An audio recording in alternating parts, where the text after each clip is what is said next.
Go live. Going live. Going live. You're live. Good. Good Excellent. afternoon, everyone. Welcome to the show, which is technically Two Guys Talk Tech. I haven't actually set up my camera. It's not looking too bad because automatic, but I should probably make sure that's actually correct.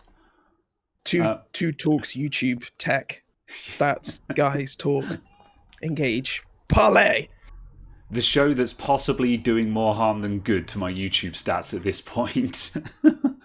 Yes. It's become too powerful.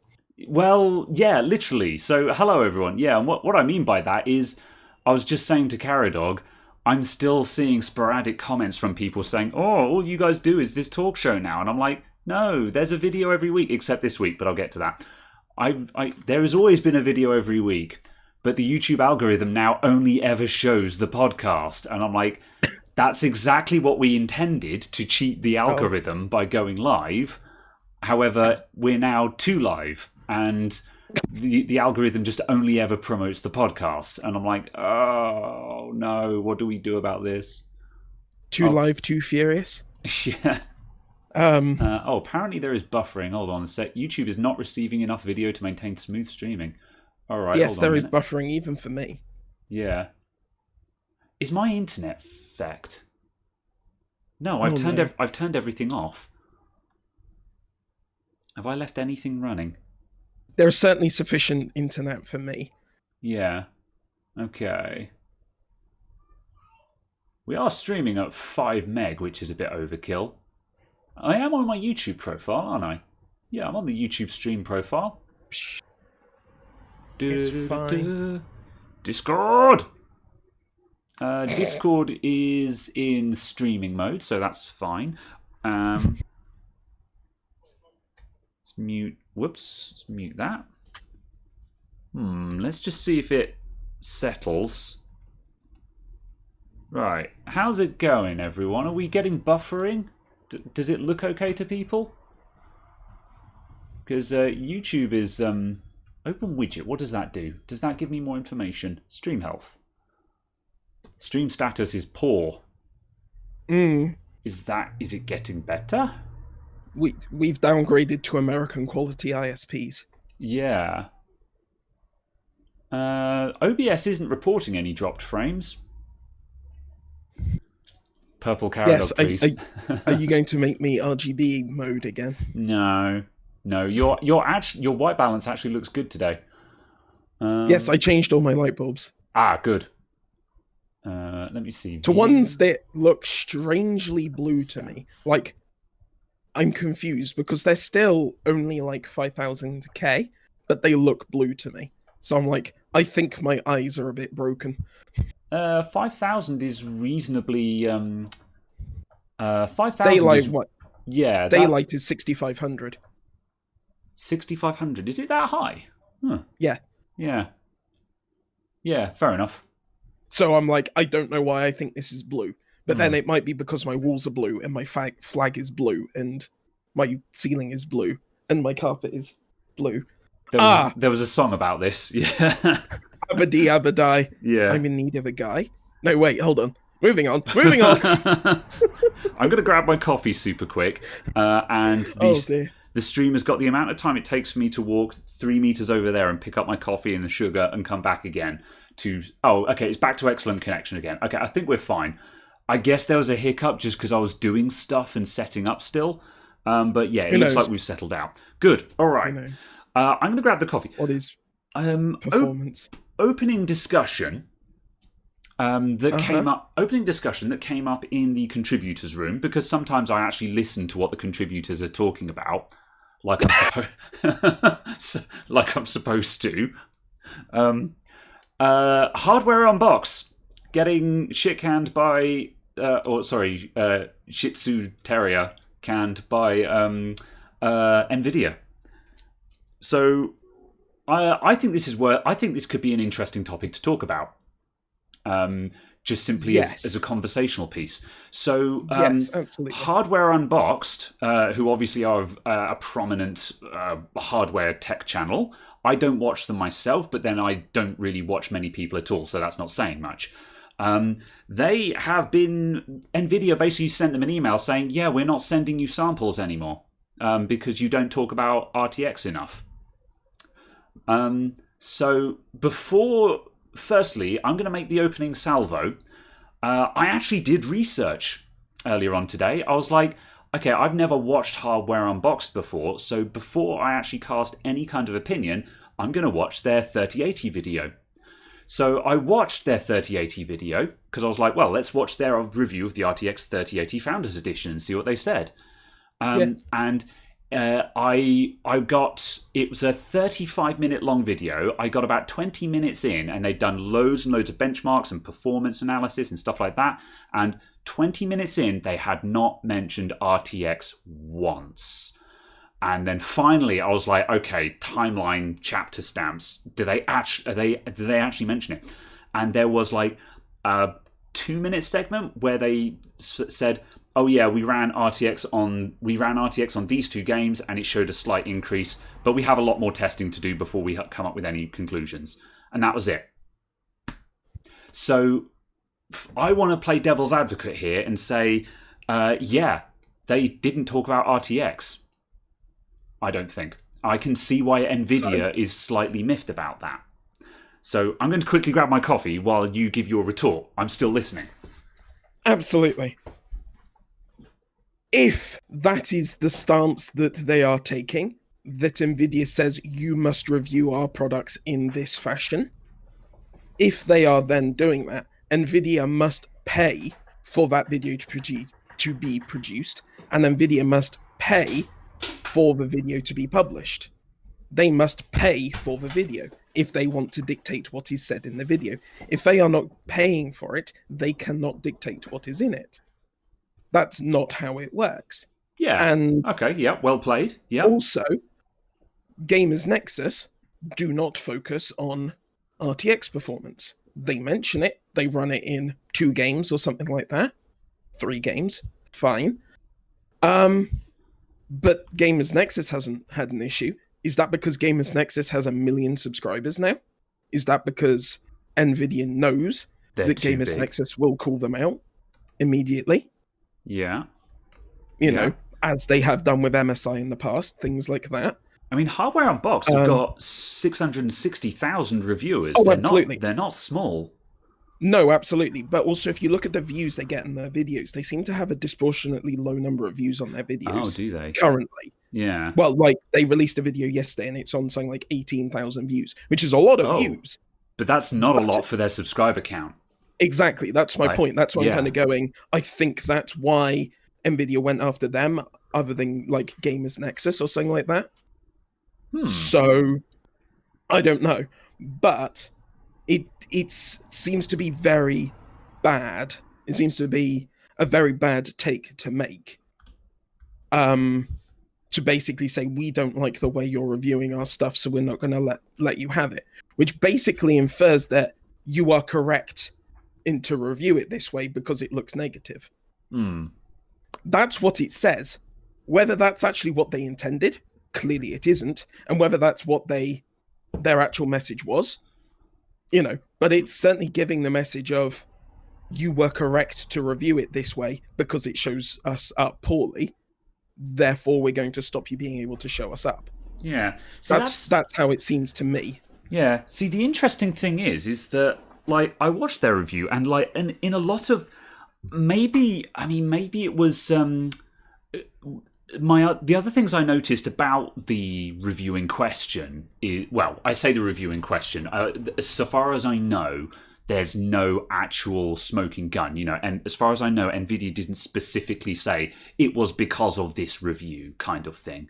However, obviously, the RTX 3080 Founders Edition review, that is obviously the most indicative video of their coverage of NVIDIA right now. Like, if we're not talking about that video, then if we're not talking about that video, then what the hell are we talking about? So, well, it might be the 6800 XT and 6900 XT videos. Oh, yeah, that's true. I didn't look at those. So perhaps in those Because videos, potentially, if Nvidia said, if Hardware Unboxed said in those videos that buy this instead of the 3080. You know, even though the AMD card is made up numbers, 50% slower and costs 5% more, you should buy it because it's not Nvidia. Yes, I can understand you taking umbrage with that. Yeah. Because obviously that's not based off of the evidence that is out there. That cannot be something that can be deemed to be empirical. It is an opinion, and you couldn't say it is a review when it's that subjective. Yeah. So it's kind of, yeah. It's kind of, I feel like obviously Nvidia are going to take umbrage anyway, because AMD is actually competitive again against their 3080 class cards. Yeah. Sorry, against their 80 class cards. And reviews are going to do that. So they're going to do what they can to ensure that image doesn't persist, I guess. Okay. In the sense of, obviously, that's the point of their marketing department, is to make them still seem better.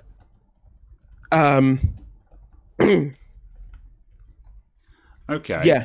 So I don't know. I've not watched enough of Hardware Unboxed to know what they're like as a channel. I've watched a single video of theirs and went, yeah, I guess. Fair enough. Just quickly before I come back on that one, apparently your audio is a little bit sketchy and possibly a little bit out of time. Do you just want to restart your camera capture and audio capture again for me? Or failing that, actually, should we just drop and reconnect the call? Sure. Yeah, let's just quickly. Yeah, just because also that might level out because I just saw another buffer at my end as well, and looks like we might still be having a little bit of issues. So 1 sec, I'll be right back. Yeah. Goodbye. Right, and call Carrot Dog Brody. Turn on camera. Pop out. Hello again. Hello there. Also, I realised that Discord moved to its automatically guess what volume it should be at mode. Nice. And doesn't work for me. There we go. Right. Yeah, you're looking smoother and your audio looks in sync to me now. So let's see how that goes. And yeah, I can see YouTube is complaining again. Is my internet just being garbage today? I tell you what I'm going to do. Upgrade to FTTP. Yeah, I'm just going to turn off. There's one of my demo machines is still turned on, and I reinstalled Windows on that earlier on today, and that might be downloading a load of stuff in the background and just tanking the internet. Everything else turned off. Ugh. Oh, right. It is rather warm. Oh, is it just... apparently everything has just suddenly gotten better. So yeah, Clearly it doesn't like you being in frame. Rude. Yeah, it sounds like... I rebuilt my Corsair 220T yesterday. I would turn the camera around and show you because it looks really pretty now. However, it looks like that was downloading Windows updates and tanking the stream. So I've just gone and switched that off. So never mind. Okay, right. We're back in action. Fine. Yeah, well, that sounds interesting. I mean, if I didn't watch their 6800 videos, so maybe in the 6800 video, they're basically saying this is way better than the 3080, while discounting the fact that the 3080 is probably better at RTX. At ray tracing. And so that might be the key where Nvidia is taking offense there. Although it also bears mention that in the 3080 video, that what little Hardware Unboxed said about ray tracing, they essentially said that because the 3080 it has, I can't remember the exact numbers, but for argument's sake, they said it had words to the effect of like 50% more RT cores or something like that, and they said, and then Hardware Unboxed said we saw approximately a 50% improvement in ray tracing. And they said so, and Hardware Unboxed says this seems to show that ray tracing on the 30 series is better just simply because it has a bigger GPU, not because the second generation RT cores are actually any better. It just has more of them. So that might be the kind of wording and language that NVIDIA took offense to. Possibly. However, in any case, though, I do agree with what you're saying. It's a case of, well, if you don't like what the reviewer is saying, then maybe you should give them a load of money to tell them what to say. And like you say, if they're not being paid for it, then they can say whatever the hell they like. And, exactly. That's the point of a review. Yeah. I mean, conversely, NVIDIA are not required to send all the press free 3080s. No, absolutely. But, so, to this extent, NVIDIA have got every right to. But yeah, it does seem like bad optics if you're going to stop sending a sizable tech channel, if you're going to stop sending them review samples because you don't like the reviews they're making. So and it sounds, and given the fact that the YouTube tech community, people talk, they talk to each other, and like we've seen already with there was a tweet earlier on from Jay's 2 cents weighing in on this, basically saying here's the real face of NVIDIA, etc., kind of thing. And it's like, it's entirely possible that NVIDIA have done more harm than good by doing this. And it's no different from when MSI were putting pressure on that other channel and trying to bury their review or whatever. It's like, people talk. You can't just pressure people like this. That's not going to end well. And that does sound like the actual reality of the situation here. Yes, absolutely. It's a case that it seems to be childish. It seems that NVIDIA is butthurt that everyone isn't fawning over them introducing ray tracing and introducing DLSS and introducing NVIDIA audio, what's it, majiggle, and stuff like that. And it seems that they're butthurt that everyone isn't fawning over them and going all, gooey-eyed and heart something. That's kind of how it reads, and it's just like, what? Yeah, and I mean, and to an extent, you're a company. No one should like you. Yeah. You're a business trying to extract money out of me. I shouldn't like you. I should tolerate your existence, and I should go, you currently make a good product, but I shouldn't like you. And on the similar token to that, like,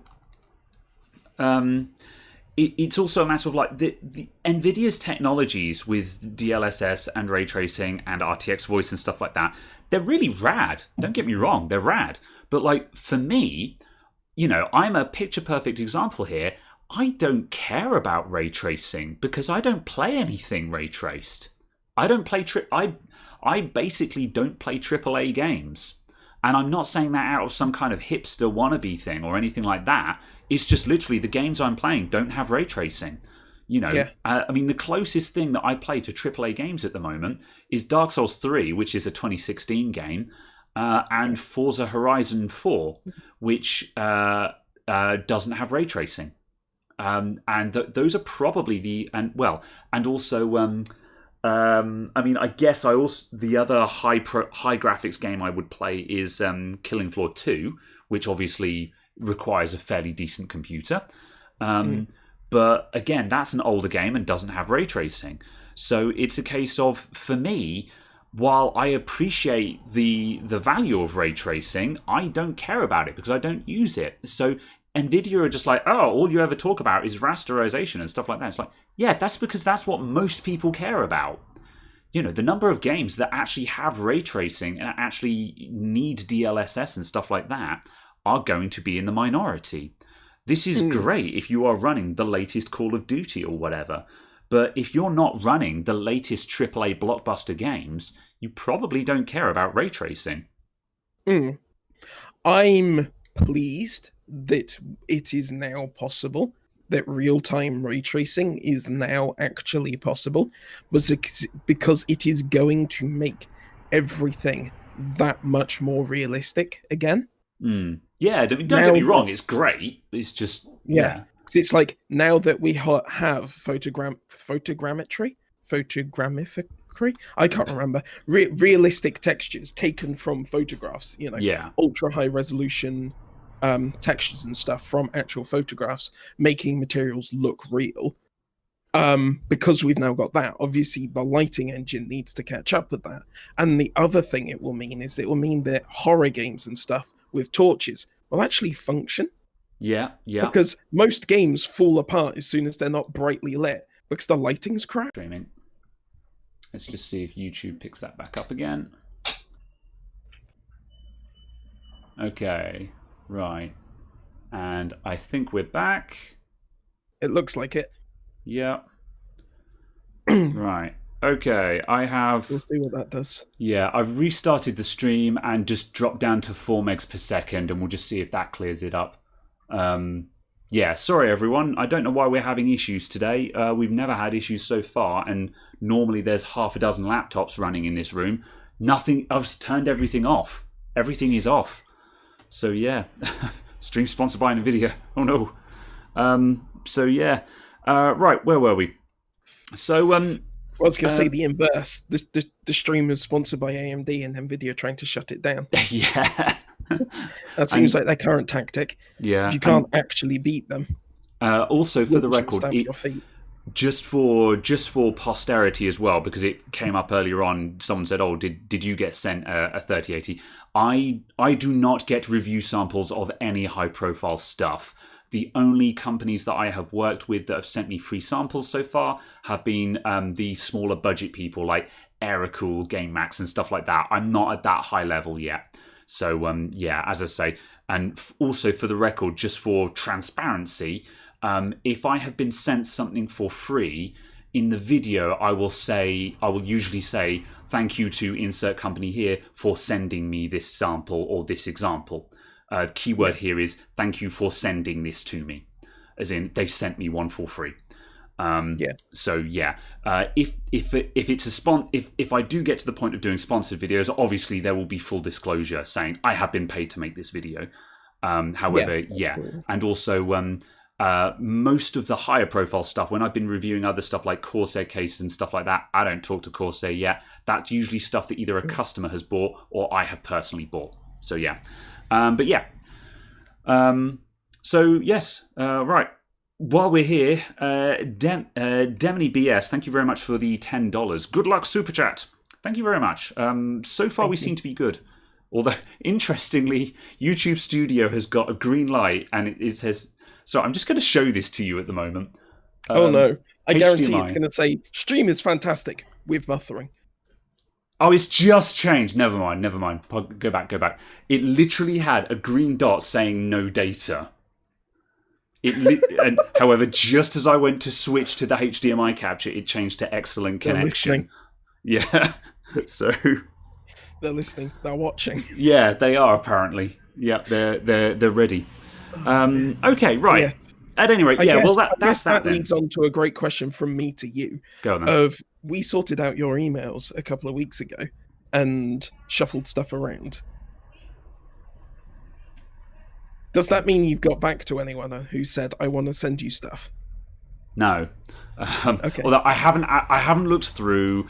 I'm not. I need to double check, but as far as I know, no one has been talking to me yet. The last people who I was kind of possibly talking to was, I think it was Sahara Gaming. Hang on, I'm getting a call. Oh, yes. However, I did respond to them, and they didn't get back to me after that. So, however, but then what I should be doing is sending them another email saying, "Hey, are you still interested in working with me?" Absolutely. And actually follow that up. So, yes, that'd be good.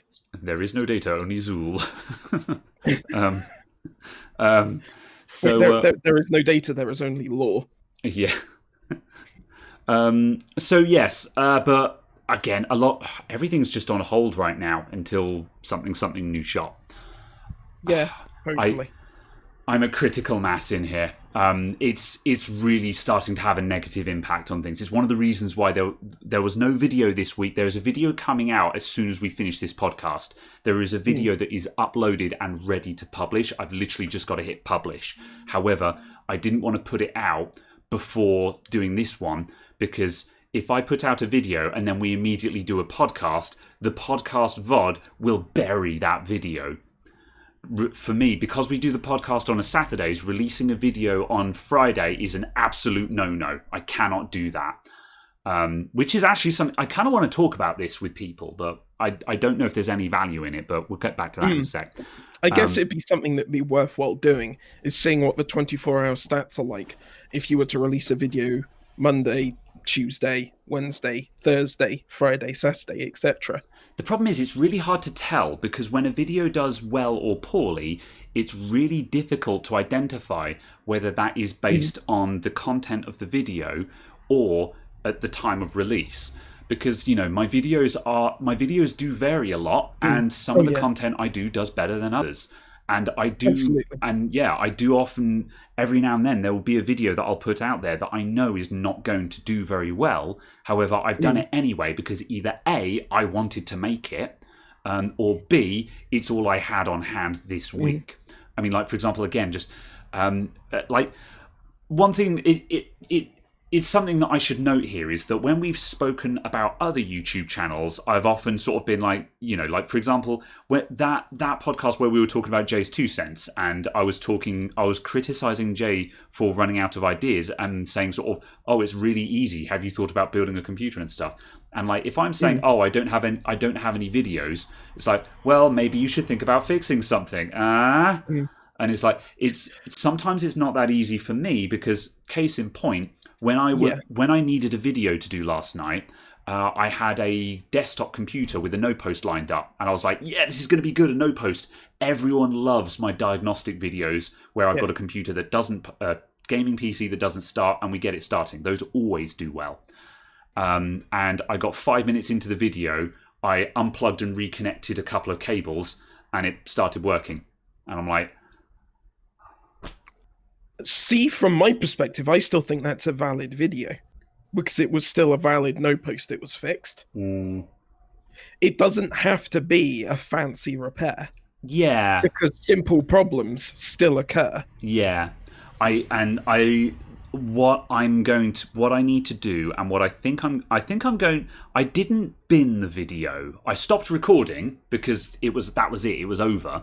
However, I need to start another series of videos, and I don't want to have to. And yeah, I'm just going to start another series of videos, and it's just going to be called Fundamentals, because that's what I call when people say, "How do I get into repairs?" and they're often saying oh, you know, they're looking at motherboard repairs and stuff like that, and they're going, "Oh, how do I get into a repair shop in general?" And what I often say to them is, don't worry about soldering motherboards first. If you want to get into computer repair, the first thing you need to do is learn your fundamentals, which is just hard drive replacements, reinstalling Windows problems, virus removal, stuff like that. Which, Sorry, I was also going to say, you were saying about reinstalling Windows. The other thing that's important to learn is how to reinstall Windows without deleting the customer's data. Yeah, which is how to actually save people's data. Yes.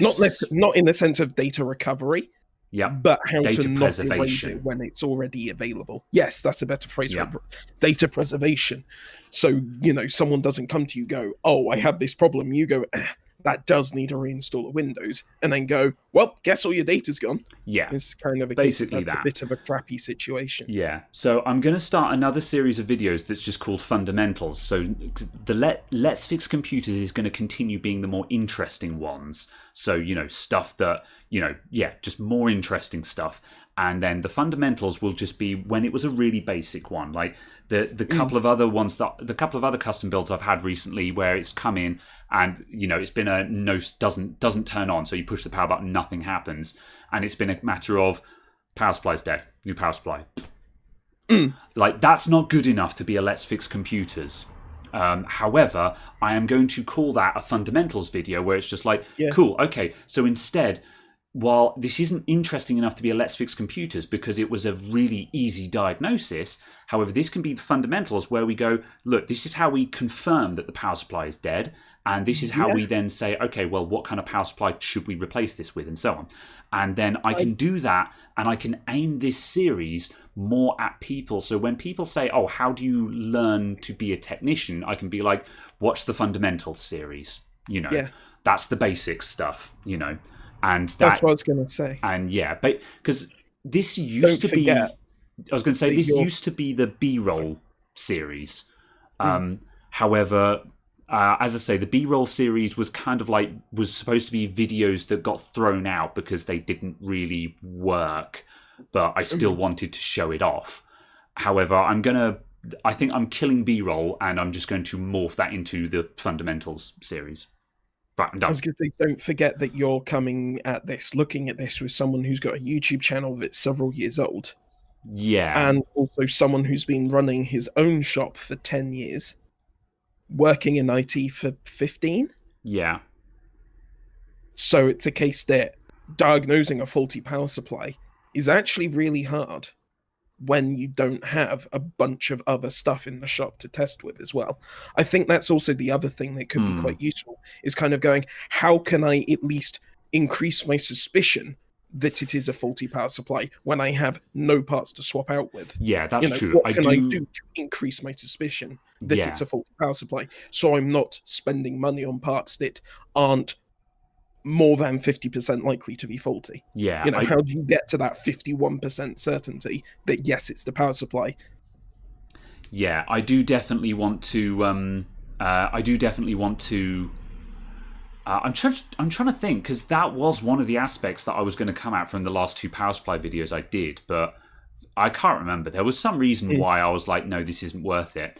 Even though, because as I say, that's something I want to do, is to be doing repairs from the perspective and say, because this is something that often annoys me about the comments, is I often get people in the comments going, oh, why didn't you use insert piece of lab equipment here? Like classic point thermal cameras and stuff like that. I'm like, and the reason why I didn't use that is because people at home don't have that equipment. Yeah, absolutely. That's like, when you're doing a data recovery video and you're just like, so then I turned to my $30,000 data recovery machine. It's like, people don't have that at home. What's the point in a video like that? You can do a showcase video to show what kind of equipment is out there. That does have value. However, if you're trying to train people, I think there's far more value in training people to work with extremely limited equipment. If possible, as little equipment as possible. So it's more likely that you're showing someone steps that they can take when they're at home on their bedroom floor. Have you ever found a faulty PSU that has had a missing rail, a rail at a dodgy voltage, or anything like that? Power supply testers are garbage. There, I said it. I don't trust power supply testers at all. Because I was going to say in the same thing. I've never seen one give me useful information, ever. I've picked up 2 of them because they were on like super special sale for like £6 or £7. And I was like, cool, I'll buy them and see what they do. Both of them have told me that PSUs which are dead, I know are dead because the machine will not post properly. Yeah. But swapping the power supply, magically it posts. Yeah. And they say, this power supply is good and works. And I'm like, oh. Yep. Okay, maybe it's only specific faults. The problem with power supply testers is they don't apply a load. And there's probably a couple of them out there that will have, I don't know, maybe 10 or 20 watt loads in them or something like that, just so there's something. However, the thing is, this is a computer power supply, a typical computer power supply is knocking out anywhere between 300 and 700 watts. Lighting up a couple of LEDs doesn't prove jack. That doesn't tell you anything. And the fact that, and I've got a really good video in my B-roll series, actually, that I should have made that into a Let's Fix Computers, called Spinning Fan Does Not a Working PSU Make. And that video shows 2 examples. It shows a desktop PSU that turns on a computer, makes all the lights come on and all the fans spin, but not post. and that power supply would count as a pass on basically any PSU tester I know of, because it can start and light everything up. And certainly any of the testers that aren't like £5,000 or £6,000. Yeah, exactly. That's when you're getting onto lab grade equipment, obviously, though, which is a different kettle of fish. And the other one was a laptop power supply that when you unplug it and you jam your multimeter probes into the end of it, it showed 19 volts. But when you plug it into the laptop, which is not shorted, the voltage went boop. So as soon as there was a load on the charger, the voltage tanked. And that was conclusive proof that that putting your multimeter probes on the end of a laptop charger and seeing 19 volts doesn't mean that the charger isn't faulty. I have seen them be faulty and still output 19 volts, but as soon as there's a load there, it sags. It's not common, don't get me wrong. I still do the multimeter test on most laptop power supplies, because most of the time when a charger dies, there'll be no voltage coming out the end of it. I had one yesterday that was telling me it was minus 2 volts. So, I don't know how. I don't know how it was saying minus 2 volts, but there was minus 2 volts on a laptop charger. But the point is that, so I still do the multimeter test, but the point is it's not an acid test. And again, like you can take one of these cheap power supply testers and you can put that on a dead power supply, and if you click the on button and the LEDs don't light up, it's a dead power supply. But I can do the same thing by shoving a paperclip across the green and black wires with a jumper plug like that. And you can do that with a paperclip, or I can do that with my tweezers. So, and if the power supply fan doesn't spin, then it's dead. Assuming it's a power supply where the fan should spin, yada, yada, yada, So that's the reason why a lot of these, you've got to take these tests with a fistful of salt. And another case in point was, I'm still in the background, I want to get into desktop motherboard repair, and a load of people are going sort of, oh, you want to buy a PCI diagnostic card? One of these boys. So I did. Got a PCI diagnostic card with the LED readout on it. What's it supposed to do? So, I mean, you've got motherboards that give you a postcode readout. Postcodes. Yep. If your motherboard does not have a postcode reader, this adds a postcode reader onto your motherboard. You plug that into a PCI Express or a PCI slot, and it will give you postcodes. Only if PCI initializes. Exactly. And if PCI initializes, you're 90% of the way into post anyway. And if you're getting that far and it's still not working, if you're getting that far and it still doesn't post, it's probably the memory, which you can tell anyway just by dropping another fucking memory module into it. So once this was super cheap. Timothy. Yeah, hacking. So that's the thing, is loads of people go, oh, you need this, you need that. And I'm like, it doesn't help. And it's just, and this is why I've gone 15 years fixing computers, and only this year have I been buying stuff like this, because people go, oh, you should get this. And I'm like, well, let's try it out. And I try this out and I'm like, this is useless. This doesn't tell me anything. I can, and I mean, of how that much being said, as you pointed out, so I'm trying to plug that in. There we go. As you pointed out, I have been doing this for 15 years. So I can switch a computer on and I just know what's wrong with it because I've been doing this for this long. So this is the thing. It's like, I'm not saying that these products are crap and have no value whatsoever. However, my point is that you have to take this diagnostic equipment with a pinch of salt, and you have to know when it's fibbing to you or when it's not giving you information. But this is the same for any test. When you're running memtest 86, you have to learn how to interpret the results of memtest 86. And likewise, if memtest 86, if you start memtest 86 and it's just going off the screen, that's probably not bad memory, because if your memory was that wrecked, it probably wouldn't be posting, and that is more likely to be a bad motherboard or a bad CPU, which again I know from experience. So this is the thing, even tests that I know and I recommend can have false positives, and you need to understand how to interpret the tests you're using. So you could say the same thing about these tester tools that I'm slating here. The PCI, the postcode reader and the power supply tester. Again, you have to know how to interpret the results that you're getting. But that much being said, if I can if I can interpret and get the same amount of information just by using my eyes and experience anyway, then what's the point in using the tool at all? So I don't know. I don't have a conclusion to this. This is just a bit of a rant. It seems like an unnecessary expense. Yeah, I guess that. And when the tools were really cheap, that's fine. But this is why, a lot of people go sort of, oh, you need a thermal camera. And I'm like, thermal camera's 300 quid, my dude. Mm. Or I could just get my hand and just go, tap, tap, tap, tap, tap. Ow, that's really hot. There it is. Now, don't get me wrong. Maybe it'll avoid you injuring yourself. Yeah. Now, don't get me wrong. If heckin' Seiki or Fleer or whoever called me up and said, we want to send you a thermal camera, I'd be like, hell yeah. And it would make my life significantly easier. But I get there's so many comments on my how to do voltage injection videos saying, you need a thermal camera. And I'm like, but people who are learning board repair don't have thermal cameras. Because they're just starting out and they can't afford to spend a grand on equipment. Yeah. Oh, I'm getting ranty again on this week's thing, but whatever. I don't know if this is what people are here to hear. Then yeah. You saying about postcodes and stuff. My Aorus Master Ddr4 thingy what's it has postcodes on it, as most good motherboards do. Yeah. They're very confusing for me. Very confusing. Because a successful boot seems to get a different postcode 1 out of 10 times. And I'm just like, excuse me? Do you want to try that one again? Yeah. Can you tell me why I'm getting a different postcode this time?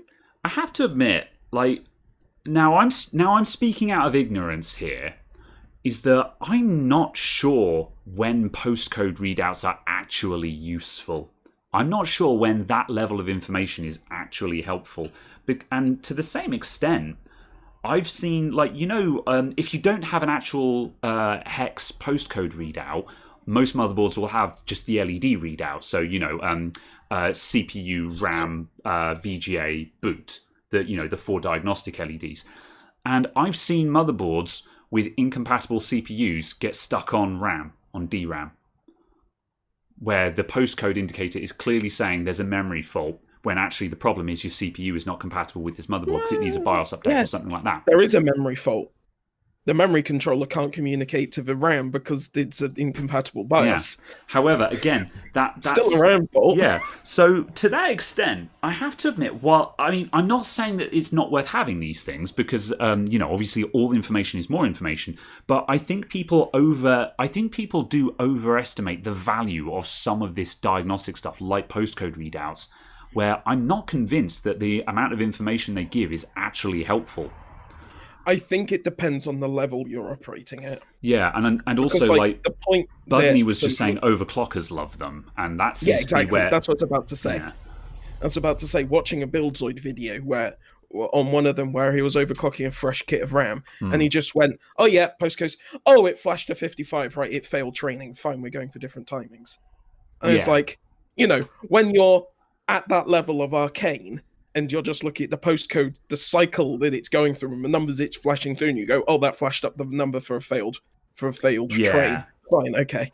Yeah, I think if you've actually memorized the codes, then it's helpful. Whereas for me, if I were in that position, I think, if I had a no post and I had postcode readouts, by the time I've actually gone and looked up what the hell 55 is, I could have just grabbed another stick of memory and been like, try a different memory, and then gotten results from that instead. So yeah, it's horses for courses, I guess. But I think I don't know. I don't know where I'm going with this conversation. I guess the only thing I want to say is just to people is just beware when someone says sort of, "Oh, you need this, you need that, you need this, that, and the other."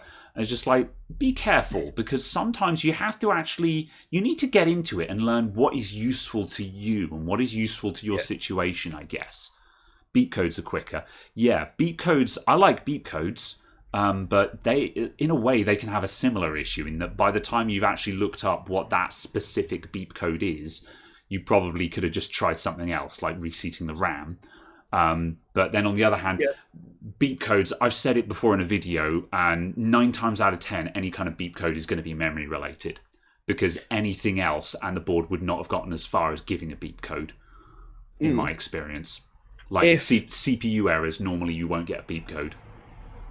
If they were all standardized across all motherboards all of the time, I think That would they help. would be. Yeah. I think they would be more useful. Yeah. And also, I don't know if postcodes are standardized across all motherboards, but assuming that postcodes are standardized across all motherboards, it makes them a lot more useful then. Yeah, I think it's very common because because obviously it's not so much brand per se, but who is doing the back end BIOS stuff, because obviously a lot of BIOSes are still done by like Phoenix or WinBond or Inside and stuff like that. Amiga Megatrends. Yeah, that's right. AMI Megatrends. Yeah. So that's the thing, is that I think that for that reason there is a lot of patterns in them. But yeah, I don't know.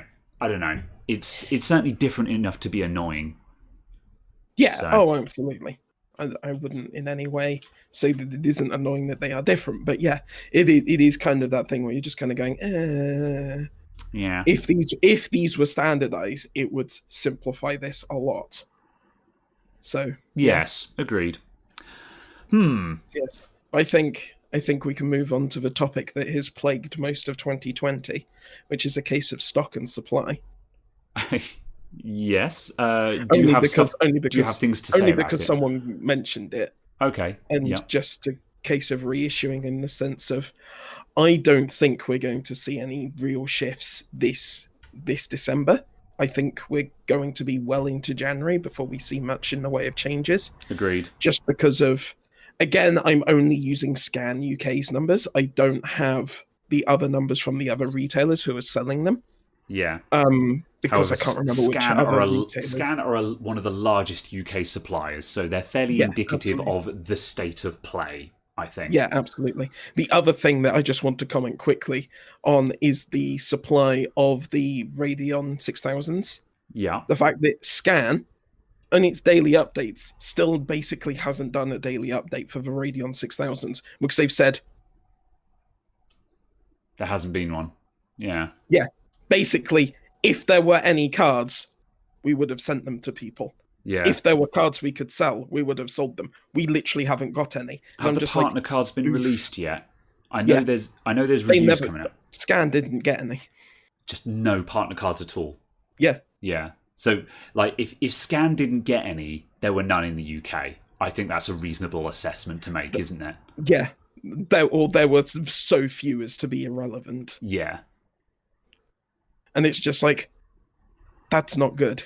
Yeah. That's really not good. Good. It's also, there was a whispering I saw from somewhere, and I can't remember where I read it, that the 6000 series, the AMD specific ones, so the AMD Founders Edition ones, to use NVIDIA terminology, have already been discontinued. Discontinued? So they're only doing AIB editions. I suppose the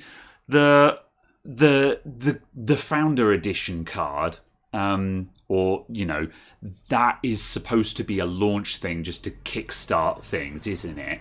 So that it's understandable that would have a short product lifespan. However, you'd think that they would at least wait until the AIBs had actually ramped up. And it sounds like AMD just said, just make 1,000 of them and she'll be right. And basically, that's what it sounds like. Yeah. So that's a slight oof on that front for me.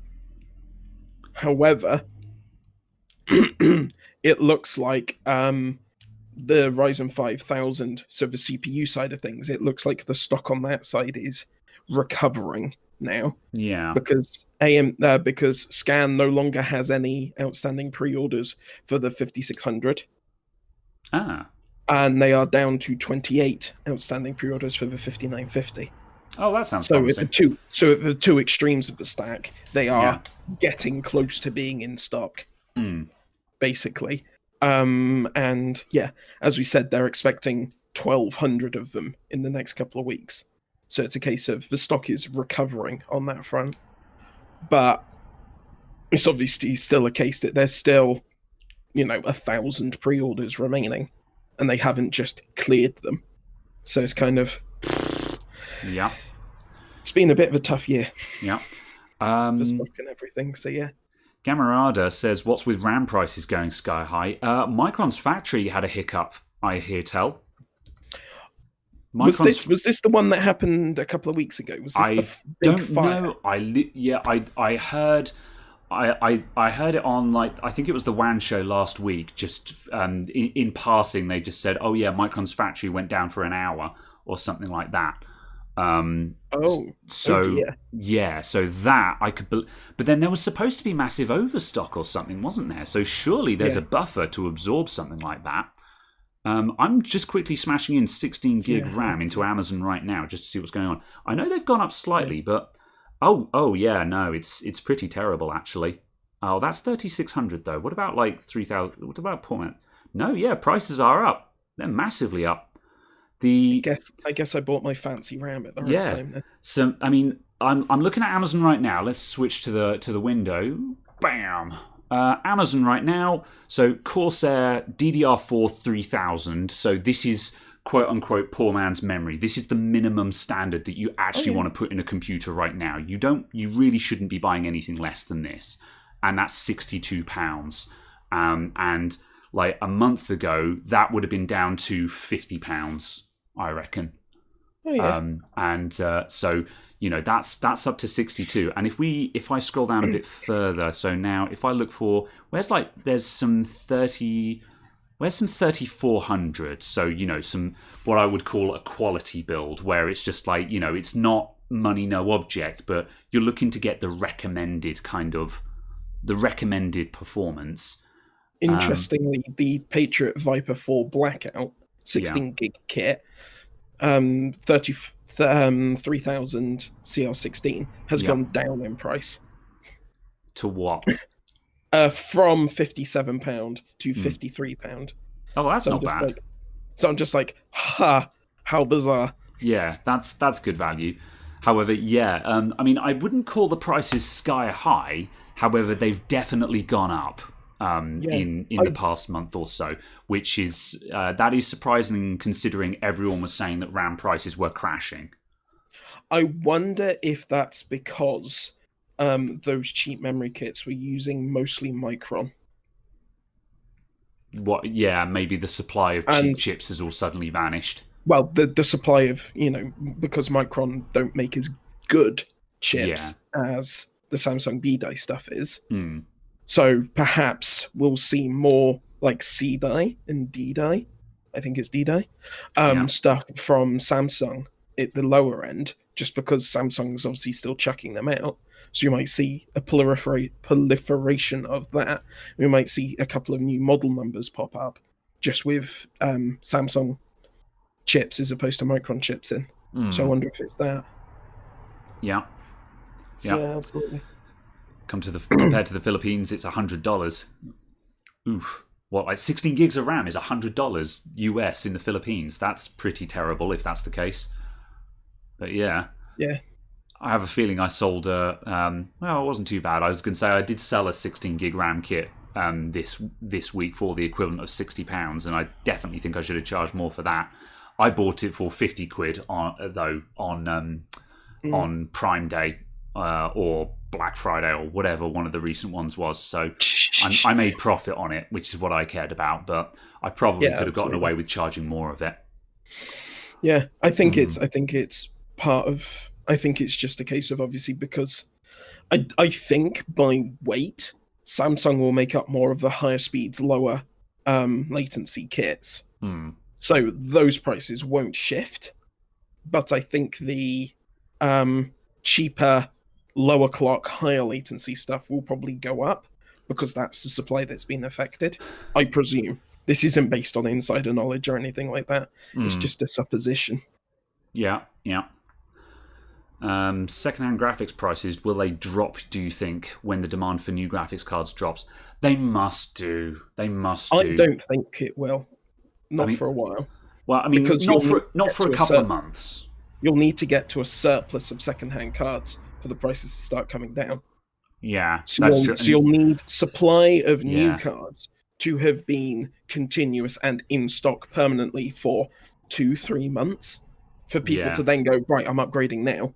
And then for them to sell their stuff. And then for enough people to be doing that, for there to be a surplus of secondhand stuff, for the yeah. price to start ticking down again. And So it's a case also, that the it'll be a while. prices that you see are do not necessarily reflect the actual value of stuff either. Like, I know. Well, if people are paying it, Well, yes. then it is the Sorry, value of it. I'll rephrase that. There's perceived value and there's material value, and obviously perceived value is real value. This is my philosophy here. Is perceived value is real value because that's what people are paying. Therefore, that's what it's worth, right? I think we can agree on that. Material value is what something should be worth. Like for example, if I think you mean what something should cost, not what something should be worth. Yes, what something should cost, and like for example, if we take a secondhand graphics card, let's say like the with graphics cards a while back, for some reason or other I just had GTX 960s coming out of my ears. I had half a dozen of them kicking around the shop. I don't know why, but it just happened that way. And so I was flogging those on eBay. And I know, I remember which one it was. It was when I sold one of my AMD cards, when I sold one of my R9 280Xs. And the R9 280X at the time was not a good card. It was very old, it was out of date, it was noisy, it was power hungry, and most modern games didn't like it.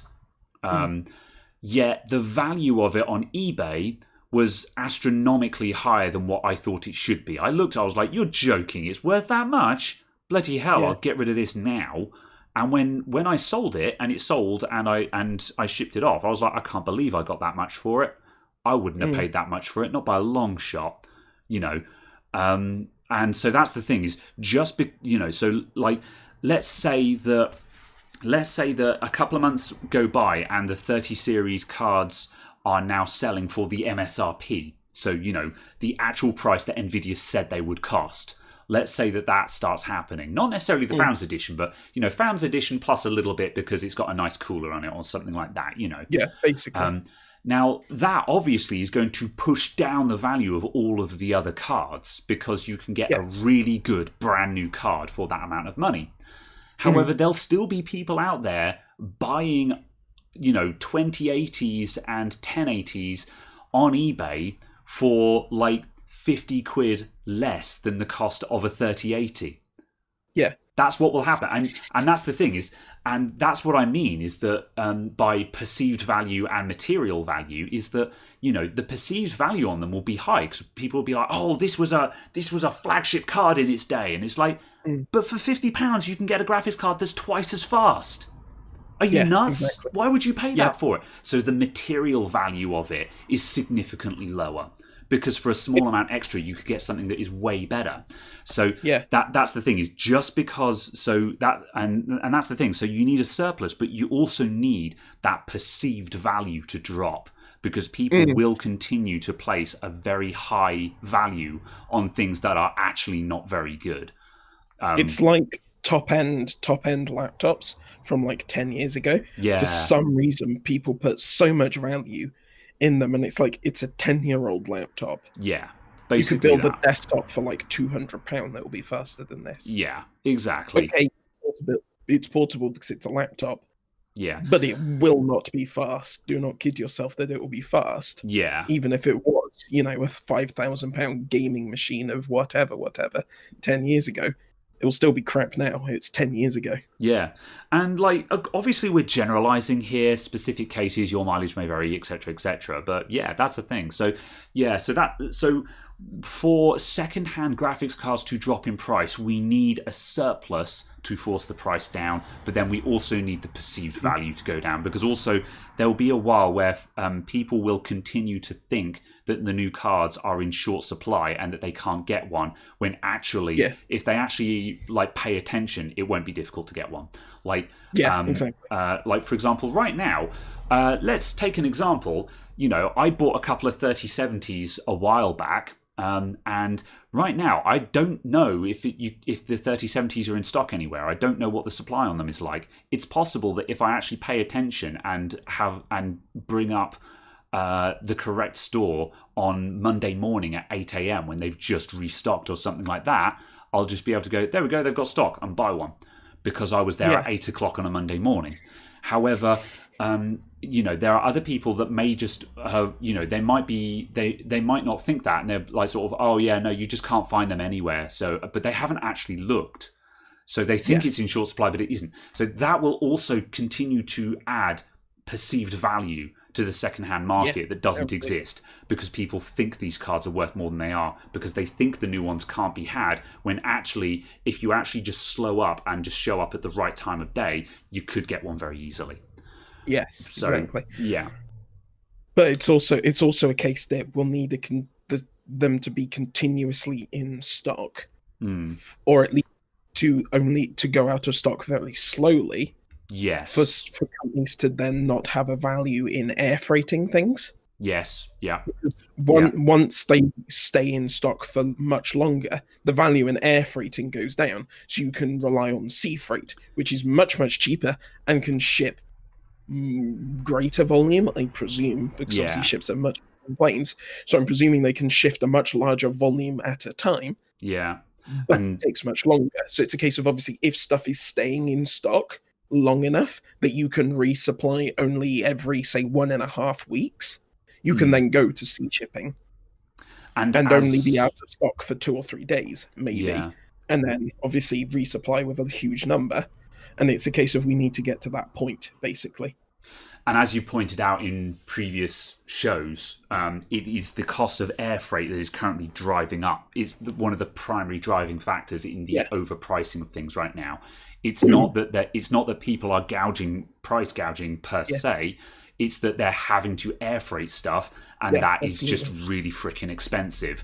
Everyone is incurring a lot of shipping expenses right now. They're not actually making any more money, although the air freight people probably are.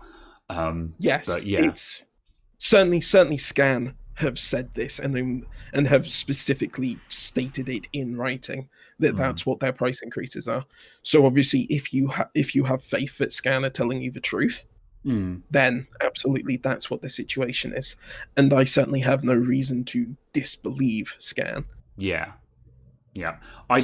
Scan don't seem to have a motive for lying about anything.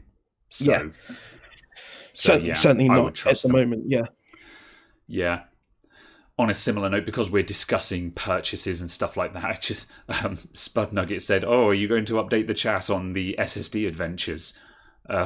So I guess I'll briefly point that out in just a cautionary tale of things that are too good to be true. I think it was it last week that I told people that I bought 19 SSDs on eBay? Yeah. So last week I bought 19. I paid £1,140. So that's probably about $1,400 I'd imagine, something like that, for 19 1 terabyte Samsung SSDs. It worked out at £60, which is probably about $70 or so per 1 terabyte Samsung SSD, which, as most people know, is a very good price. And I turned around and said, "I'll take your entire stock." And I literally took his entire stock. I bought all of them, which was 19 of them he had on sale, and put it all on my credit card. So then on Tuesday or Wednesday, I think it was, I thought, I should probably check how my order's doing for those. So I went to eBay and I checked my order history, and it said, this listing has been taken down due to suspicious activity. Alarm bells began to ring, and I very quickly began to dig into my eBay control panel, and and I had a message from eBay saying, I need to bring it up and quote it because this message defies belief. Hang on a minute, I'm bringing it up. It certainly defies English. Yeah, literally. Messages. I need to make sure I quote this correctly. Right, here we go. Right, have I got any personal information on screen right now? You had a censored screenshot in Discord. Yeah. Oh, it's got item details. Oh, order ID doesn't exist anymore. So yeah, I think this is safe to show. So yeah. People are gonna hack for your eBay account. So we had to cancel your recent order. Unfortunately, due to concerns, the item listed below has been removed from the site. This won't interrupt your order.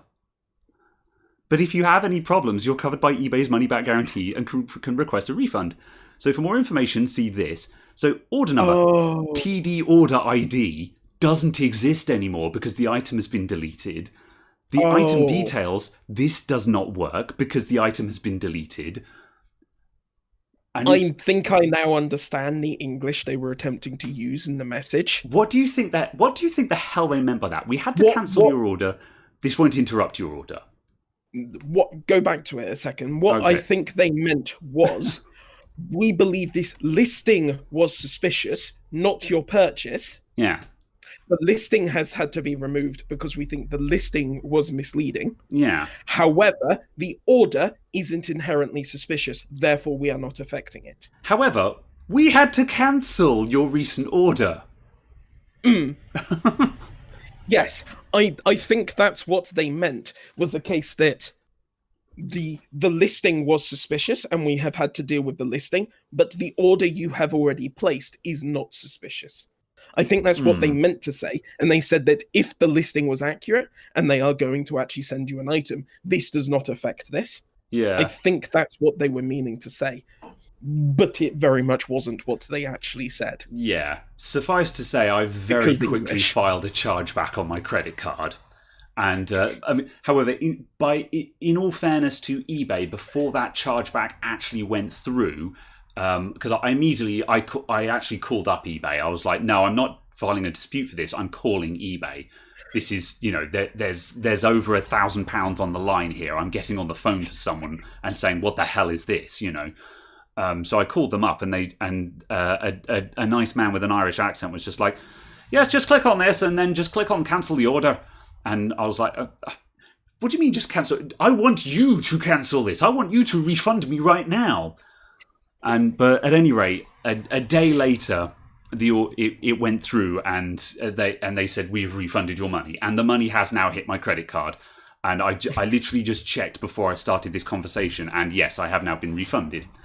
But yeah, and I've bought a lot on eBay. I buy most of my spare parts on eBay because that's where all the spare parts sellers are. But I've never had an interaction like that before, and I don't know what the hell. Oh, really? I fully expected those SSDs to be grey market imports. However, I don't know if the guy was literally going to ride them in on a speedboat himself and got caught by the Gestapo or something. But suffice to say, I never had got a message back from him either. So, that was my SSD adventure this week. I've had similar messages about when I was trying to buy 1080 Ti's. Yeah. So I was looking at several 1080 Ti's, where some of them had been listed as, I think it was spares and repairs only. I think some of them were like secondhand, not working. That really weird category, where it's like, this is secondhand and broken, but it's not spares and repairs. And I just messaged on several of them. And then, like, a couple of days later, I got messages from eBay saying, we have removed this listing due to suspicious activity. And I'm like, oh, okay then. And I think it was a case that they were inferring that the cars are being stolen. Or something, that they were selling stolen goods. Yeah. Because, they were selling these parts for, £200-300 below the then value of them. I mean, that would explain what the SSDs that I was buying might have been. I was assuming grey market import, but stolen goods would actually fit the bill very nicely as well. Because even if they were grey market imports, I had been scratching my head going, how are they that cheap? Because the thing is even if they were grey market imports, now is not a cheap time to be shipping stuff around the world. So, yeah, exactly. If it wasn't 2020, then I would, because I haven't done this much since I started buying everything from Amazon. But before I used to buy everything from Amazon, I actually bought SSDs on eBay quite often because they were competitively priced and they had free shipping instead of paying £8 for next day delivery from Scan or Overclockers or somewhere like that. And every now and then I would buy some very well priced SSDs and they would show up and they would have the Taiwanese box on them or something like that. And I'd be like, oh yeah, someone shipped these in a briefcase kind of thing. But it's like, it's the same product. It's just in a different box. Who cares? You know? Yeah. It's not counterfeit. It just, someone did, it just, let's just say that there was no VAT on this, you know? Which it's is not counterfeit unless it's got an Apple logo on it. Then it's definitely counterfeit. Even if it's sold by Apple. Yeah, pretty much. But yeah, as I say, if they were stolen, that might be it. You know, if someone got robbed, and you know, there was the guy clearly had the guy probably had. I think it said that like 6 had been sold or something like that, and I bought 19, so he had about 25 of them. So you know, 25 of them got robbed. Yeah, maybe. Yeah, could have been that. So yeah, potentially. Yeah, but it's like I'm kind of expecting, you know, was it 50, 60 MSI 1390s that got nicked? Oh yeah. I'm randomly expecting them to show up on like Taobao or something. Yeah, surely MSI know the serial numbers of those cards because those are still they're still in the transit system, so there must be serial numbers for those. But at the same time, you can't really go after the person who buys it. Yeah, that's true, and also like it's a very high profile heist as well. That, and I get the feeling that whoever stole them can probably easily get those because they were stolen from China, or was it Taiwan? Which, depend on who you ask, is China. Yes. Okay. Yeah. North China or South China? Oh no, we're not going there. We're not going there. They were stolen from a factory that was not in the UK or Europe. Yes. Let's go with that one. So yeah, I mean, I would imagine that whoever stole them, it's entirely possible they could get them to someone who could BIOS mod and change the serial numbers on the cards as well, I suppose. So yeah. But what was I about to say? Yeah, who knows? As you say, you can't go after the person who bought them. But yeah, I'm sad about it though, because as I say, if those SSDs had actually showed up, I would have been paying £60 each, and I'd have been able to sell them to customers in repair computers at £100 each, and I'd have easily made £2,000 back from my £1,100 investment.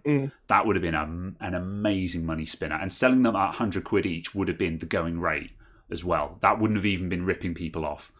I'd have made a cool £800 off of those, no problem. But oh well. Let's see. Oh, okay, that makes far more sense. Sorry. I noticed that Mr. Spud had linked a deal in the bargains channel for an SSD. I entirely misread Mr. Spud linked me those SSDs in the first place. He's not allowed to link bargains anymore. You hear me, Spud Nugget?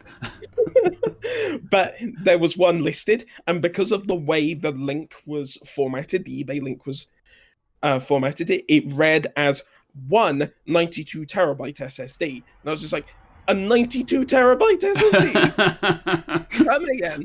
What it meant was 1.92 terabyte SSD. Very well. But because points and hyphens are the same thing in the URL, it was very much a case of a 92 terabytes. 92 terabytes. Very well. So yes, so that's a thing. Right, I'm going to whiz through a couple of stuff in the chat. I'm sorry, chat, I haven't been paying much attention to you today, but I'm doing my best. Let's see. So, thoughts on the AirPods Max.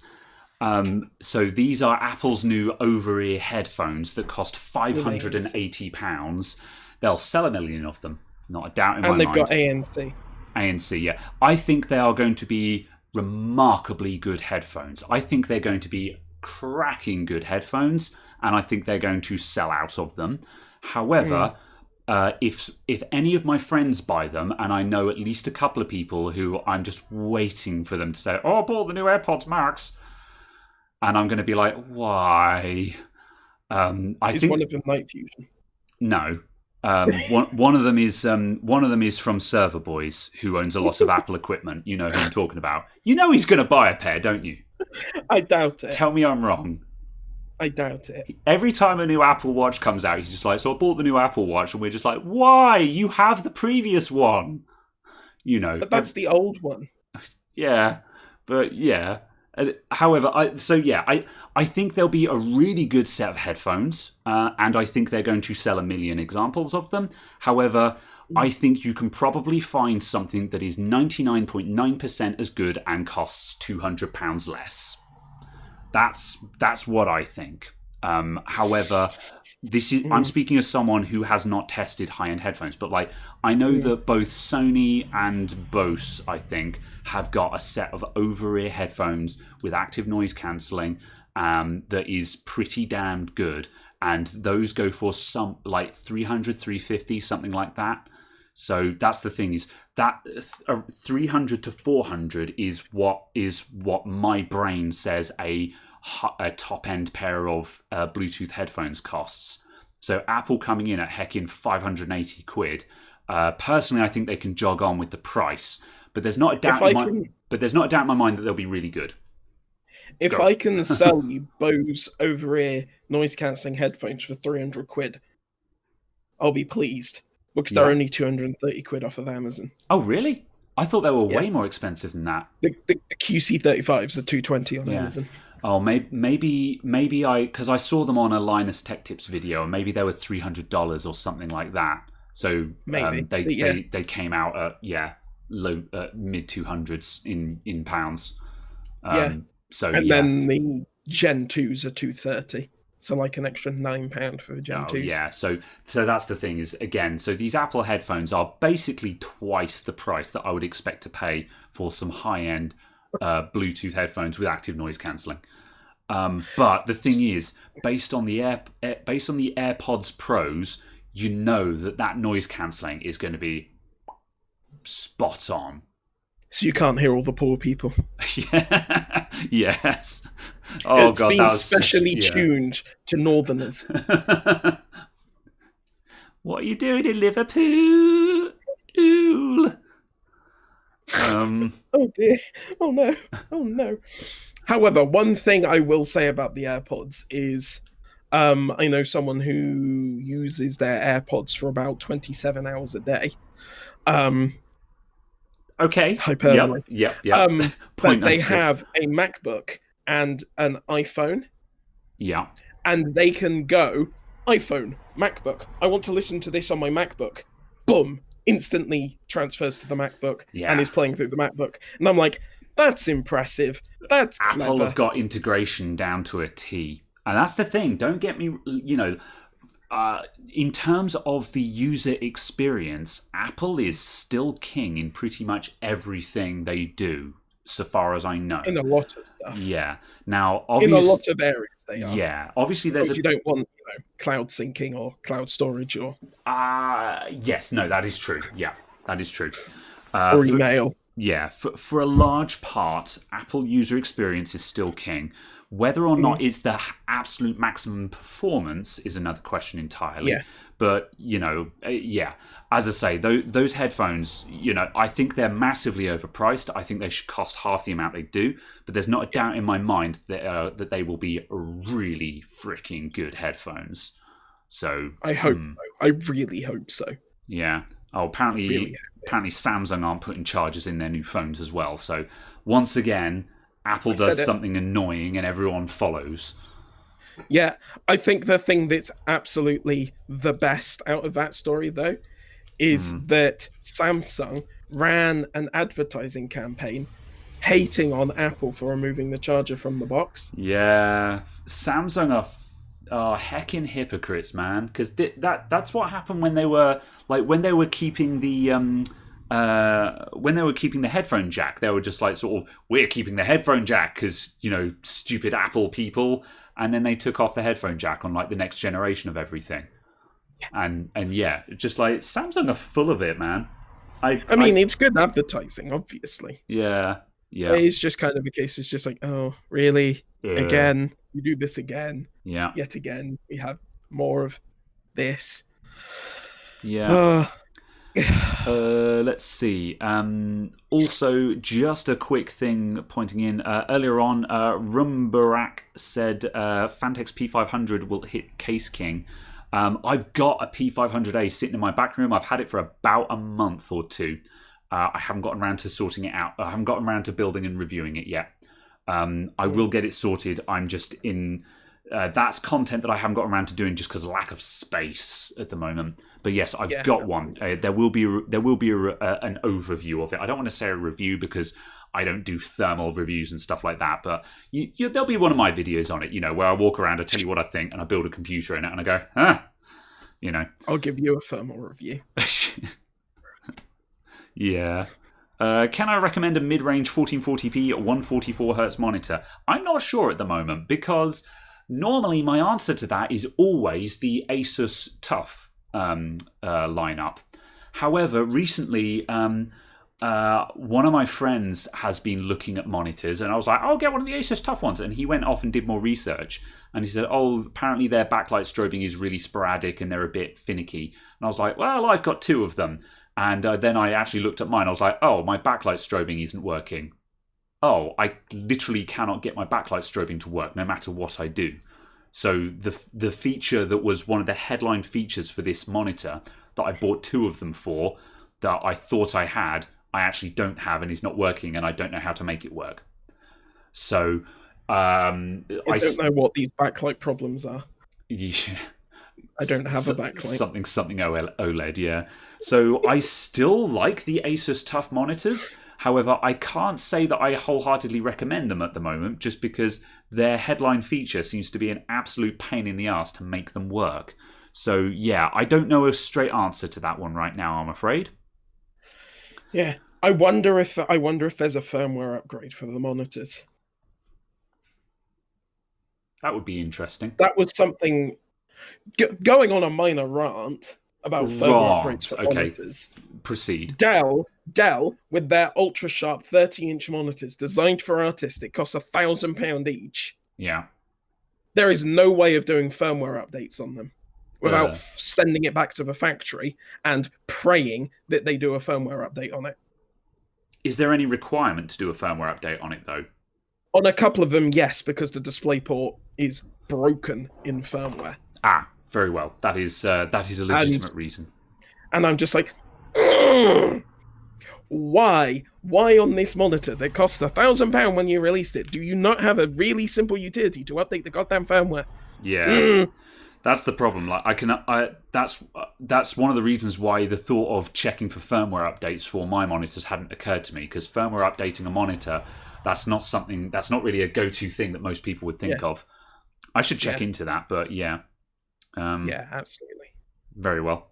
But yeah, it's just the fact that, yes, that really annoys me. That especially as they're like the professional grade ones, and they're ones that are supposed to come pre-calibrated and stuff. The calibration was also broken on a series of them because they use different firmware, and you can't get off of that broken firmware with broken calibration. Oh yeah, that's no bueno. You just have to buy new monitors and pray they've got the right firmware version. Yeah, and like the calibration is one of the main reasons why Dell UltraSharps are so good, because you basically, when it's correct, you basically need to do zero setup out the box. You just take one out of the box, you plug it in, and it just looks amazing. It's one of the reasons why I always recommend them to my friends. When one of my friends is like an artist or something that they need, and they're like, I want a monitor that has good colors. I'm like, get a Dell UltraSharp, because I know that they're going to plug it in, and with zero setup, it will look decent. Sure, you might be able to get a little bit more out of it with a calibration tool, but it's going to look pretty good. Whereas pretty much every other brand of monitor I've owned and used, including my Asus's at home at the moment, I look at those and I'm ASI. I look at them and I'm like, they're tolerable, but I'm like, I'm pretty certain if I actually had a spider on these, I could get these to look better. So I'm not confident that they are correct. Whereas my Dell UltraSharps, whenever I would turn those on, even after resetting them because I'd screwed up some preferences or something, you'd look at it and you'd be like, that looks great. Just straight away, that looks great, you know. Yeah. So, yeah. Absolutely. And also, yes, we do park our automobiles in the garage. Right, quickly rolling back a little bit to some chat stuff. It's a vehicle. Yeah, a vehicle, yes. P500A, so yeah, there will be a video about that, and I actually built in a P400A recently, and which is the smaller version. And the P400A, there will be a video on that coming out in the next week or two. It's been waiting editing. And P400A looks really nice, but it has some really annoying quirfles. Basically, you can't top mount a radiator in it. Quirfles. Yeah, quirfles. And you can't top mount a radiator in it, which is garbage as far as I'm concerned. Considering top mounting is the current meta for AIOs. But whatever. So that's that. The thing I would also just be careful of is making sure that you specifically list the very specific model that it is, because there is the P400, the P400A, the P400 ARGB, the P400 digital. They're all going to have the same basic chassis, though. The differences will just be front panel and what they're supplied with. Sure, but it's just a case of just make sure you're careful on that front, just because there are a whole bunch of them that are very, very similar in name, and it's just like, can we not? Can we stop with this? Yeah. Can we add some numbers, maybe? Well, that's the funny thing, is just the video that's coming out later on today is for the Corsair 4000D. And one of the things that I praised that case for is that it's actually a new design, where there's a lot of cases at the moment which are just refreshed cases. They're like, again, classic example, the P400A, which is a darling case to a lot of people at the moment. It's basically a P400 with but they took the front panel off, drilled 1 million holes in it, and put it back on again.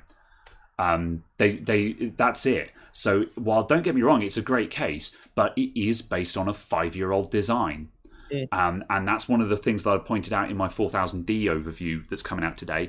Is one of my beefs with a lot of cases is that there's some really nice cases out there, but they are based on an old design. And that means that they've got, stuff like the fact that you can't top mount a radiator. When that case came out, AIOs were still kind of rolling out. Yeah, they were still uncommon. So having limited mounting options and being like sort of, oh yeah, no, you got to front mount this, hoses up kind of thing, that was fine back then. No one cared. Whereas now, bringing out a case where you can't top mount your radiator, people are like, what? But that's the meta. That's the one. That's the one position that everyone agrees on is completely fine. That's the one that top mounting the radiator. That's the one thing that won't get you hate in the comments. So yeah. But the warm air. yeah. I'm not going to go there.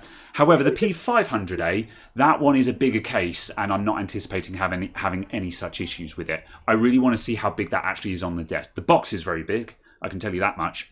But I'm kind of hoping that it's not going to be enormous. We'll see. So yeah. Also, another thing I want to cover. Headness13 asked, what is backlight strobing, and how is the OLED? So just rolling back to monitors a little bit when I said backlight strobing. So there's two main technologies in modern gaming monitors that people care about. On the assumption that you're using a high refresh rate monitor, so we're talking above 60 hertz basically, so 120, 144, 165, 200, etc. There's two things that you might be interested in. Variable refresh rate, where your computer synchronizes the refresh rate of the monitor with the current frame rate of the game. So at the moment, let's say your monitor it has a refresh rate of 120 hertz. So the monitor updates the picture 120 times a second. So in an ideal world, your game is going to be rendered at 120 frames a second. So every time your computer renders a frame, it goes to the monitor and is updated, and they're perfectly in sync with each other. Now, the reality is that your game is probably running at a different speed to the monitor.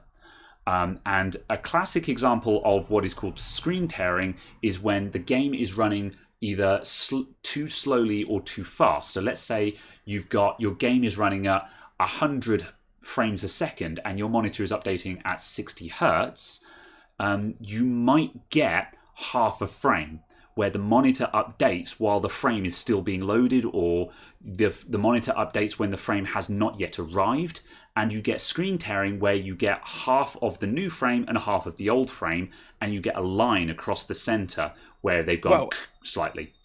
It can be any amount of a frame. Yeah, okay. Any amount of the frame, so a portion of the frame. So somewhere you'll get a tear where the picture is out of alignment because you've got two frames being displayed at the same time. That is what's called tearing. Now, so variable refresh rate solves this problem by synchronizing the monitor with the computer, so the monitor updates at exactly the frame rate of your game. So if your frame rate tanks because you suddenly walk outside into an open world and your frame rate suddenly drops from 120 down to 70, the monitor will slow down to keep track with the update speed. So far, so good. Now, the problem is that there is another issue. With very high refresh rate monitors, you often get a bit of smearing, which is caused by either the LCD not being able to change as fast as it's being uprated, because obviously the pixel can only change color so fast, or just simply your eyes not being able to see that kind of update speed. Yes, I was going to say, in my understanding, the backlight strobing is to deal with the human eye problem, it's not the actual monitor problem. Mostly the human eye issue, yeah. And so the way that you solve this is when between frames, so between the update, you turn the backlight off, so the monitor technically goes black, and then you turn it back on for the new frame. And because there is an inserted black frame, this drastically reduces the smearing effect. So the backlight is strobing with the update speed, and that's backlight strobing. Now, the problem is you kind of want both these, but having backlight strobing and variable refresh rate at the same time is more or less impossible on the vast majority of monitors. However, Asus, with their ELMB, which is their backlight strobing technology, claim to be able to do variable refresh rate and backlight strobing at the same time. But it seems to be a bit of a party trick to actually get that to work. So that's the problem here. Are you via DisplayPort? Yes, I need to try it over HDMI because at the moment on my monitors I've got ELMB, I've got the option there, and when I select it on the monitor and I go turn on ELMB, the monitor blinks and then it's off again. So the option is available to me, it's not locked out, it just won't turn on. So I need to try connecting one of my screens via HDMI and see if it will work there, just to see if you have to be in HDMI in order to have both at the same time. But yeah, Caradog doesn't have this issue because he has an OLED TV in front of him where it doesn't have a backlight because it's just small LEDs. So you don't have an issue with... Do you get an issue with smearing? Is that a thing with OLEDs? Because human eye? Yes, because of the human eye. Yeah. But because the pixel response on OLED is effectively instantaneous compared with human reaction time, you don't get the same type of smearing. Yeah. So even with playing with my screen, it's 60 hertz. It feels much smoother and much better than other screens at 60 hertz because it's that near instantaneous pixel response. By comparison, it feels like you've gone up to a high refresh rate monitor just because of that lack of smearing and so on, because OLED. And then obviously you go up to 120 and it just feels better. I can imagine that just simply because I've had this issue with IPS monitors because like my old Dell Ultra Sharps were pretty good IPS monitors. They were only 60 hertz, but they were very good IPS panels with a pretty good response time. However, my laptop has a really cheap IPS panel in it. Because it's a laptop, and it's got the amazing viewing angles, and it's got reasonable color accuracy on it. But my God, it blurs like something that blurs a lot. I can't think of an analogy for this. However, it's got a lot of blur. You know, when you actually scroll, it just goes smear, and it doesn't matter because it's a laptop. Who cares? It's not a gaming monitor. However, as I say, the smear on some LCDs can be horrendous. So I can imagine with OLED that has instantaneous pixel response, I can imagine that looking really crisp and you more or less not caring so much about blur, because obviously there's only so much you can do to overcome the human eye anyway. So, yeah, absolutely. Yeah. The only thing, the one thing I am reasonably interested in seeing... Blur's like Song 2. Yeah, there you go. is with 120 hertz refresh, if I can get effectively 60 hertz image updated at 120 hertz with black frame insertion from the video buffer. Okay, yeah. So if there's some way of hacking that around, so you force the computer to render at 120 hertz, but every other frame it renders is just a black frame. That'd be interesting. Because that would be interesting to see if it makes any difference. Yeah, because I definitely think, and assuming that you're mere mortals like us and you're not a competitive gamer at the top of their game, high refresh rate isn't like... It's very frustrating because obviously Nvidia spent an entire generation pushing the frames win games thing, when in actual fact, unless you're a competitive gamer who is actually professionally competing kind of thing, it probably doesn't. It probably doesn't make a difference. It's more of a quality of life thing upgrade than actually making you better at the game. So therefore, you don't have to go very high. And the other thing to remember is that even if you have 120 hertz, which by modern standards doesn't sound very high, because like a lot of gaming monitors, most people are like sort of 144, mine are 165. 200, there are 300 hertz monitors out there. So 120 sounds really low, but that's still twice the speed of a standard monitor. So that's still a huge update. And it's back to the refresh rate of the CRT I had 15 years ago. Yeah. Deal with it, Caradog. Just deal with it. LCDs are a terrible thing, and I can't believe how much we accepted the regression in quality. However, HD killed monitors. The solution to the issue of not being able to have variable refresh rate and backlight strobing at the same time seems to be that, because the only real reason why you want variable refresh rate is that you're struggling to get up to the full refresh rate of your monitor. Because if your game is rendering faster than your monitor's refresh speed, then you just lock to your monitor's refresh speed. So like, for example, before I got my new monitors, because I had 60 hertz monitors, I just locked all of my games at 60 frames a second. Because, and I'm aware that in some small cases, running a high frame rate into a 60 hertz monitor, you might get a slightly newer frame in certain situations. So again, but that's competitive level. We're talking lab tests here, not the average person. So if you're running 60 hertz panels, there's basically no point in running faster than 60 FPS.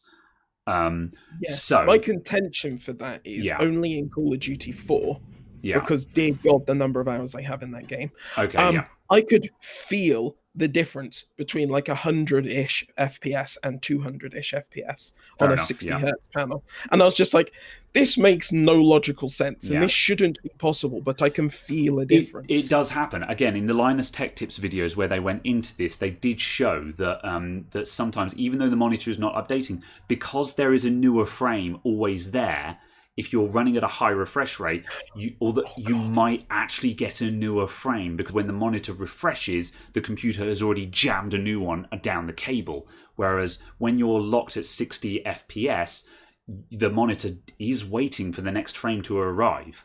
So that's the thing. Technically, there is a benefit to running a higher frame rate than what your monitor is showing. But again, you have to be at a competitive level or extremely experienced with the game, which is your case, I think.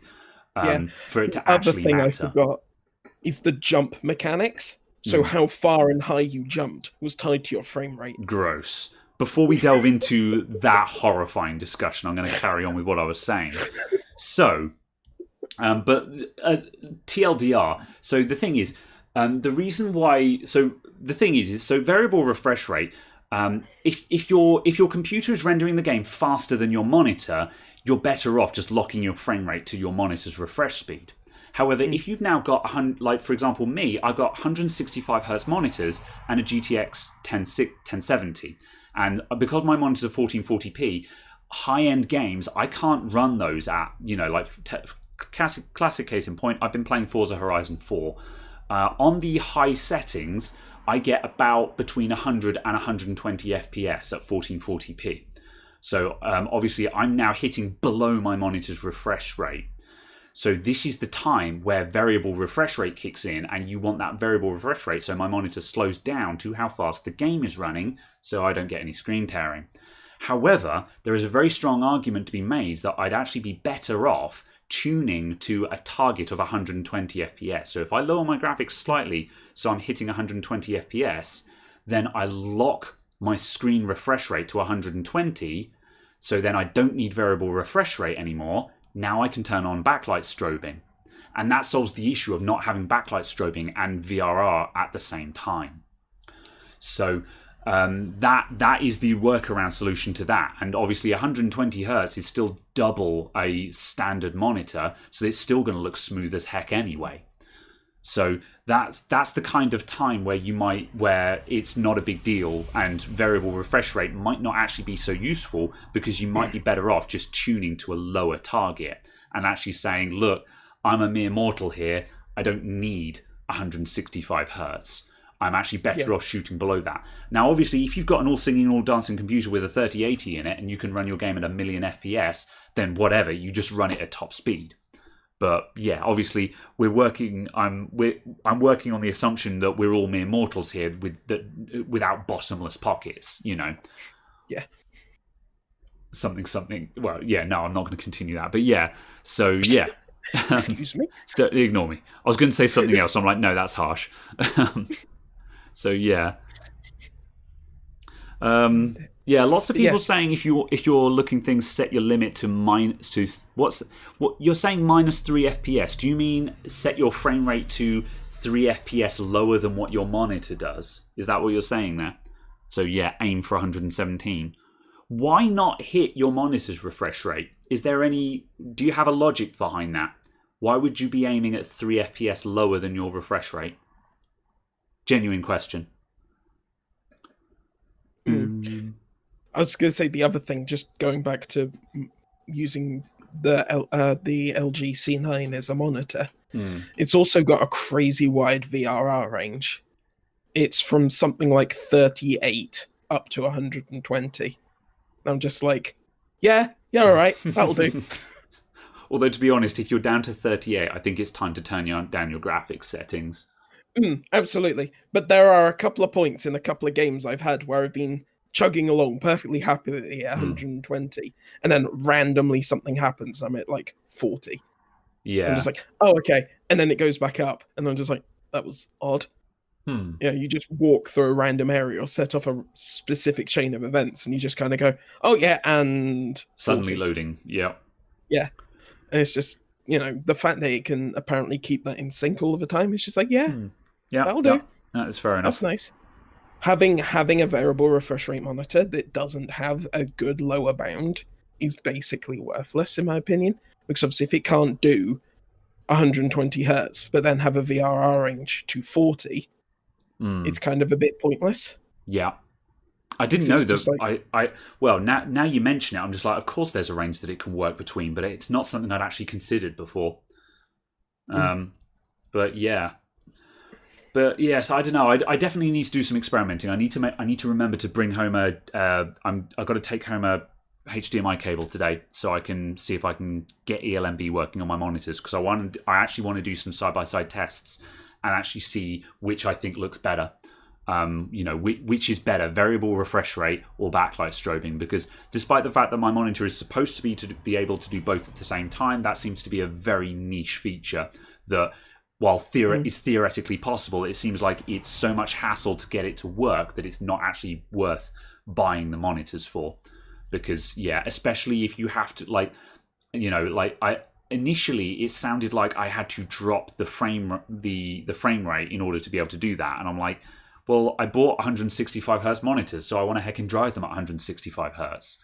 What's the point what's the point if one of the headline features requires me to drop my refresh rate by like 50% of what it's supposed to be able to do? However, if I actually get backlight strobing working and I'm like, holy hell, that looks good, then I will absolutely say, no, everyone tank your refresh rate and make sure your backlight strobing is turned on because it looks spectacular. And as I say, absolutely. I think that the smearing is one of the reasons why I've been a bit underwhelmed by high refresh rate. Because I don't know, I keep having to do tests to make sure that my refresh rate is actually working. I keep having to set one of my monitors to 60 hertz and the other one to 165 and like dragging a window on it and dragging a window on the other one and going, oh yeah, it is smoother. Because honestly, when I'm in games, it doesn't feel very different to me.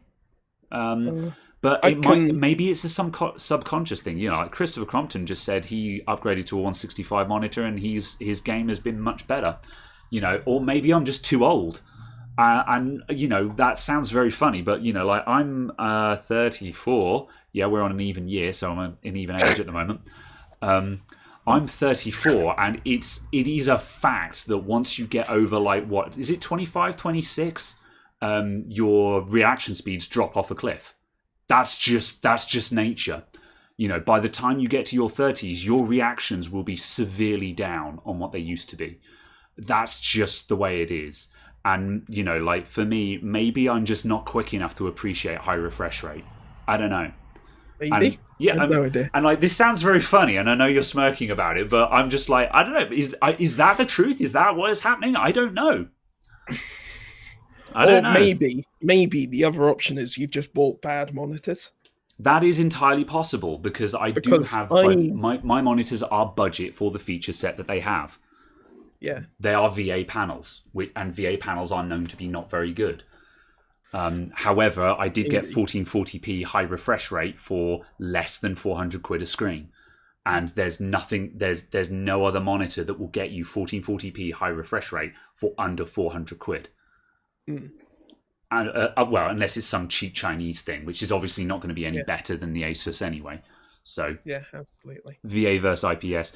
Good IPS will blow it out the water.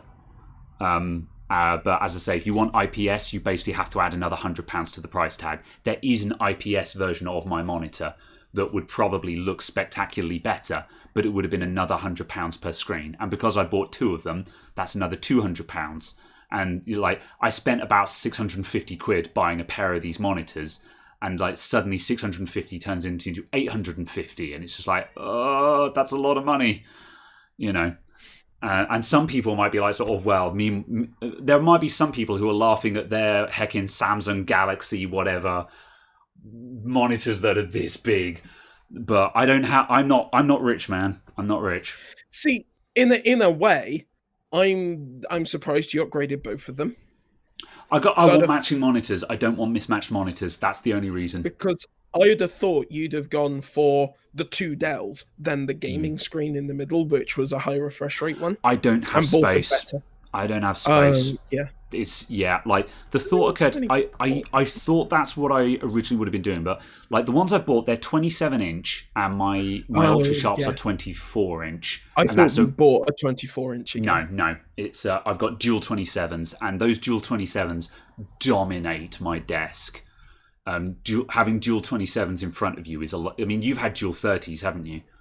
So you know how big monitors are, and yeah, dual 27s are getting pretty large at that point. And a 27 with two 24s next to it, and those are 16 by 10 24 inches as well. Like most 24-inch monitors are actually 23 and a half. These are actual 24-inch monitors. Two of those with a 27 in the middle. My desk is long, but it's not that long. And plus also, there would be too much panning. I'd have to be doing too much of that. And I hate turning my head. I hate turning my head to see what's on the screen. And with 27s, I have to just do a little bit of this. And I'm not saying that because I'm lazy. I'm saying that because as soon as I start having to pan my head too much, I just won't use the space that's out of my field of view. And that actually happens with my dual 27s as it is. Sometimes I will open YouTube on my main screen and the window won't be maximized. I'll have the left, because my left screen, I will have it just split 50-50, and I'll have YouTube open just on the left half, because if I actually maximize that, I have to look to the left slightly, and then I can't see what's going on over here. So the struggle is real, man. You know, some people, yeah, get crab eyes. I mean, Caradog is just like, I'm sorry, I can't hear you because I'm sitting in front of a 65-inch TV? No, it's only 55. 55-inch TV, yeah. But, well, I mean, do you have much problem with head panning? Or is it not? Is it just something that doesn't bother you? Not particularly, because I swapped last week to just having a single monitor on each computer. So it's a case for this computer, I've only got the one screen directly in front of me, and then the other computer has another screen. So if I turn, I'm using a physically different computer, so I don't care, because I'm using a different mouse and keyboard. And then I turn back, and I'm using another keyboard and mouse for that screen. So because I've changed my setup currently, I'm not fussed. But I think if I were to go back to using a single screen, dual screens, I don't know. But also, I use my side screens in portrait. Yeah, that's fair enough. I've still got the window space for dumping windows in there, but it's not going so far off to the side of my field of view. And yeah, it just annoys me that for some reason the viewing angles are different side to side, so they are top to bottom on basically every monitor I've looked at ever. That's so you annoying. get slightly funky color effects. Yeah. It's a case that my TV has lower input lag than any monitor I've ever used ever. That's probably just simply because it has a specific low latency mode, which is absolutely a fairly new thing. You know, it's still a recent thing that monitor manufacturers have been like, oh, people actually care about input lag? Oh, okay. So, yeah. Exactly. So it's like I've gone from like 30 milliseconds to like 8. Fair enough. Yes. Finite Void says, sounds like you're sitting too close. You might be right there. Unfortunately, I can't, because my desk is... my desk is not shallow. It's just not particularly deep either. It's a piece of kitchen countertop. So, hang on a sec. I've got to... So my desk will be... I am... Yeah, I mean, I'm probably only about maybe 80 centimeters away from... I line 80 centimeters away from the monitor, you know. So I am reasonably close, but because of the depth of my desk, I can't really move any further back. But it's okay.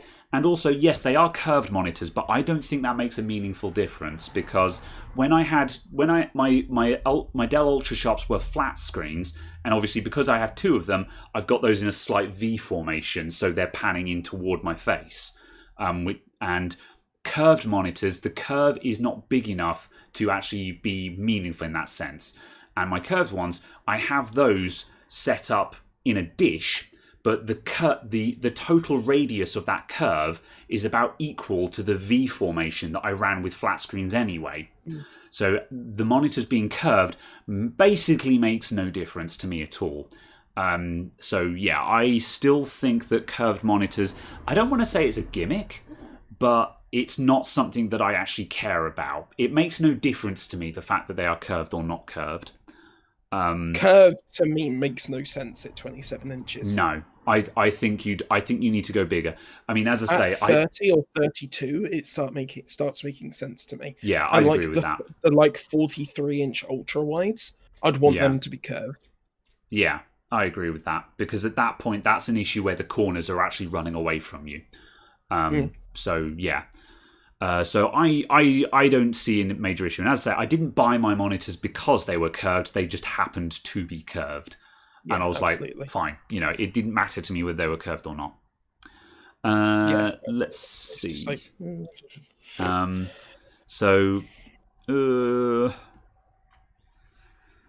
Noel Dowds, have any experience with tattooing HP motherboards using HP's DMI tool? No idea. Haven't looked into that one, I'm afraid.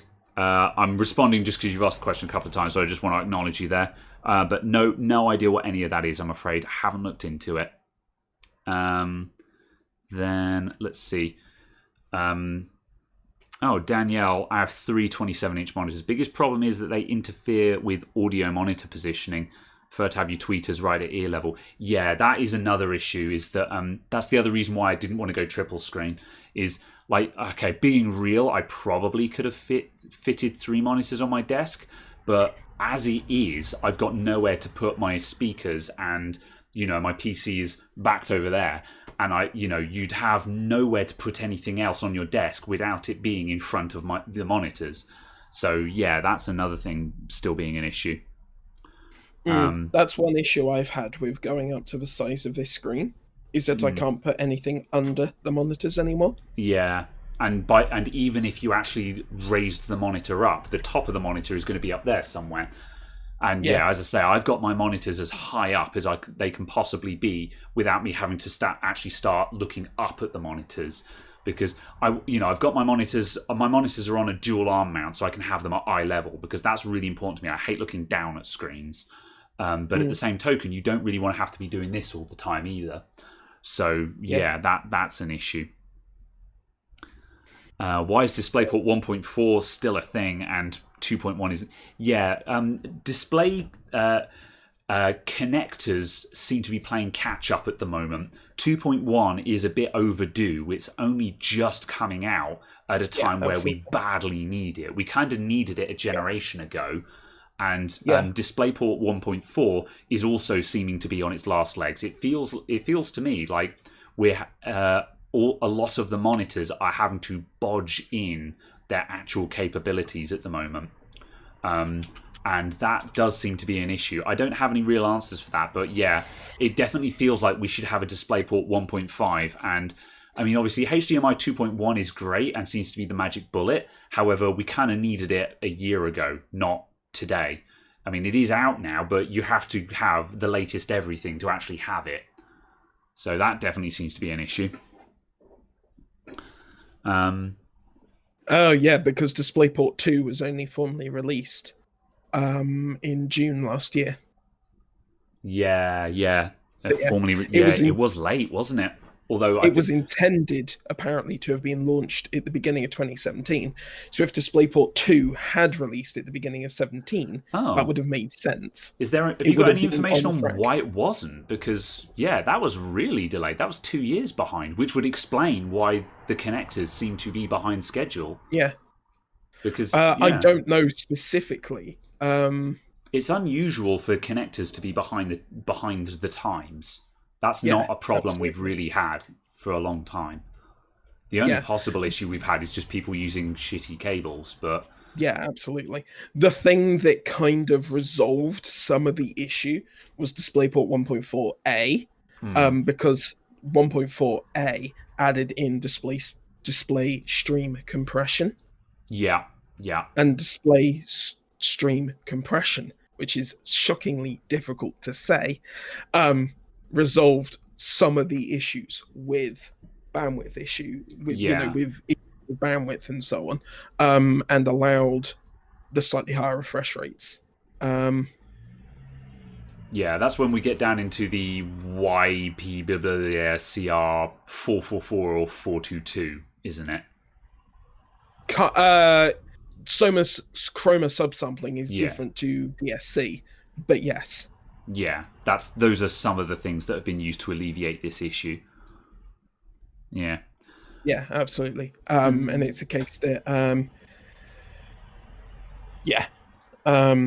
I can't remember precisely what it fixes in that sense, but yeah, it was a case that it should have resolved some of the issues if they had display stream compression in there. Fair enough.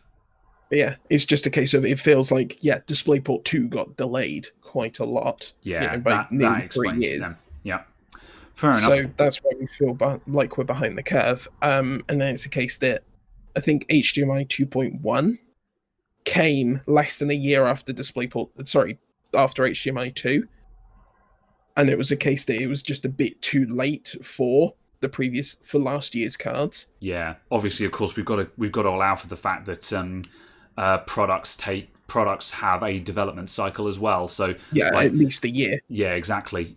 Even though DisplayPort came out last year, it takes there are loads of products that already would have been too far into development in order to change what ports they would have had on them.